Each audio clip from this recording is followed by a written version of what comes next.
तेबे यही वीडियो आम देखा भू सर्वे द्वारा जमी मालिक को कौन फायदा मिलता है। जमी मालिक को 7टी फायदा मिलता है। तेबे कौन कौन चलतु देखा।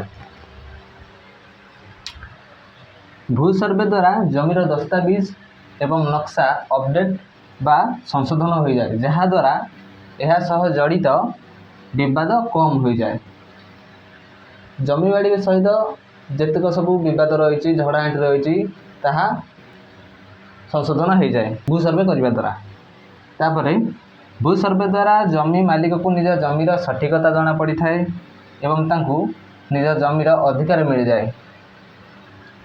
निज जमीर बा निज बिलर केते गुंठ बा केते एकर ताहा सठिक भाव में जना पड़ जाए एवं जमी मालिक को निज जमी उपर हक मिल जाए, निज अधिकार मिल जाए।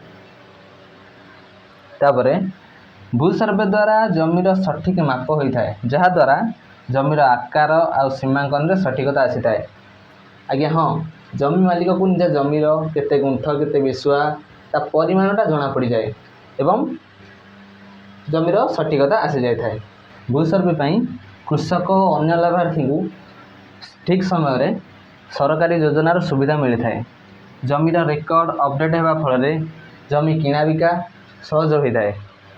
ठीक सेमती सर्वे द्वारा जमी को सठिक परिचय मिलता है, जहाँफल सरकारी योजना गुड़िक प्रभावी क्रियान्वयन होता है।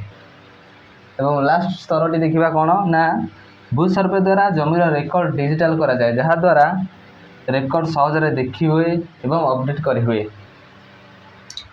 तेबे यह हूँ भू सर्वेर फायदा जहाँ आम आज जानिले।